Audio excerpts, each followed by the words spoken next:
Sveiki, sveiki. Su naujais metais visus dar kartą, tik šitie metai būna sąmoningesni. O sąmoningumas visada reiškia suprasti, kur einu, ko noriu, koks mano tikslas ir negyventi pagal kitų norus, programas ir tikslus, ką mes labai dažnai darome. Klausėte apie genetiškai paveldimas ligas, kaip tai veikia energetiniam lygmenį ir kas tai ir su kuo tai valgoma. Žinote, aš žinau anekdotą, jis tikrai nėra labai etiškas, todėl aš jo viso čia nepasakosiu. Bet skęsta kruizinis laivas ir žmonės meldžiasi ir sako, Dieve, aš tai nuodėmingas, viskas gerai, bet kodėl kiti turi nuskęsti? Nejaugi tu visą kruizinį laivą nuskandinsi dėl manęs vieno. Ir Dievas sako, aš jūs 3 metus rinkau visus į šitą laivą, jūs visi turit vieną ir tą pačią nuodėmę. Taip yra ir su genetiškai paveldimomis lygomis. Mes ir gimstame šitoje šeimoje, giminėje, kurie turi vieną ir tą pačią užduotį. Kokia tai yra užduotis ir kur, sakykime, esam užstrigę arba strigę, labai gerai atsako knyga Tavo kūnas sako, mylėk save. Šičia tikrai galite rasti labai daug atsakymų į tuos momentus, kur jums skauda. Na, ten pradedam kulkšnis, niežulys, baigiant gimdos vėžių ir visom kitomis ligomis, galbūt visas ligas labai smulkiai su moksliniais pavadinimais neišaiškinta. Tačiau sąmoningas žmogus ir stiprus žmogus ne tik ieško, dėl ko aš šitą ligą turiu, bet kaip su ją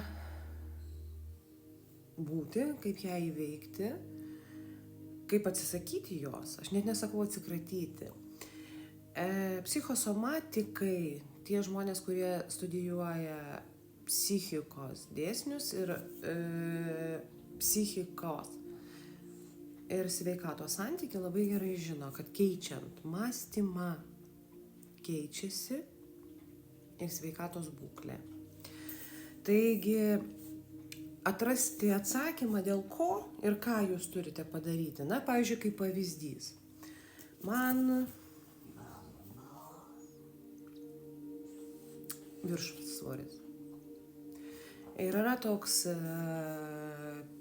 priežodis, netgi yra patarlė, kad ant įsižeidusių vandenį veža.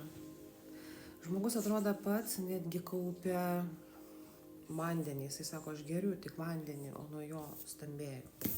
Tai yra va toks priežodis. Todėl, kad žmogus labai daug savyje laiko pykčio, įsižeidimo ir šito nemoka išreikšti, bijo išreikšti. Vat šitos visus dalykus jums atsakys šitą knygą. Tačiau reikia ne tik sužinoti, dėl ko taip yra. Vat aš dažnai įsižeidžiu. O ką su tuo daryti, kad būtų kitaip? Nes mes ir ateiname tam tikrą giminę, kuri iš mūsų tikisi, kad mes šitą sansaro skrynę uždarysim ir užbaigsim šitą ratą. Tokia mūsų užduotis, aš visada juokauju, yra telefonas, jis turi savo funkciją. Susiskambinti, susisiekti, kuo greičiau susikomunikuoti, netgi rasti adresus, įrašyti video, ką aš dabar darau telefonu ar ne. Jis turi funkciją. Užrašų knygelė, jinai turi funkciją, kad aš jo užsirašyčiau, nepameščiau, nepasiklyščiau, žinočiau, ką veikti, nes man 50, tai aš kartais jau. Ir aš kaip žmogus turiu savo funkciją šitam pasauliu. Nei vienas iš mūsų neatėjome į šitą pasaulį tiesiog pavalgyti arba pagulėti, nes kiekvienas turim funkciją. O jeigu dar ir turim genetiškai paveldimų ligų, tai byloja, kad labai giminėje senai yra šita viena problema ir jos dar kol kas niekas nesprendė ar nesugebėjo išspręsti.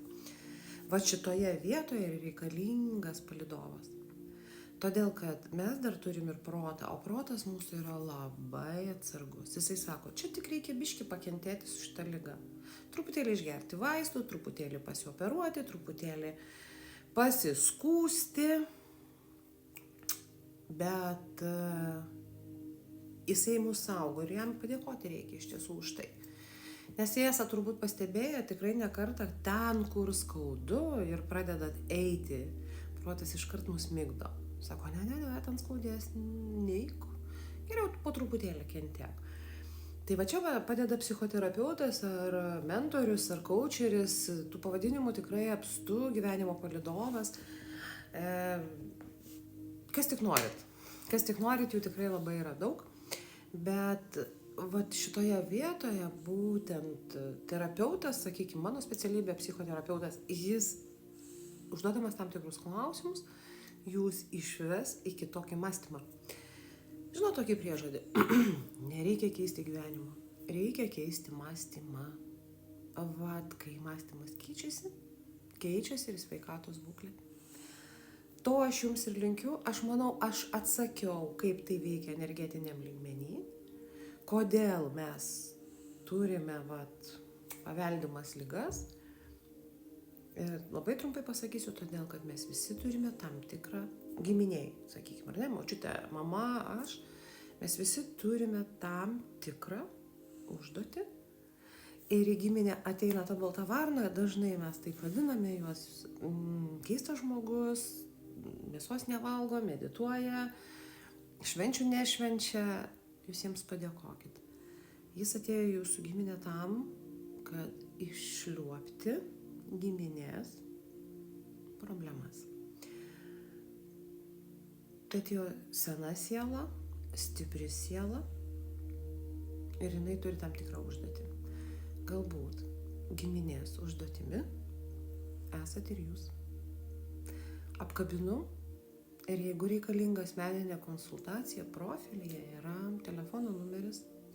Yra internetinis puslapis, kur galite paspausti ir tiesiogiai užsisakyti konsultaciją, bet galite prašyti man tiesiogiai žinutę, noriu susitikimo ir aš su jumis labai greitai, labai skubiai susisieksiu. Apkabinu.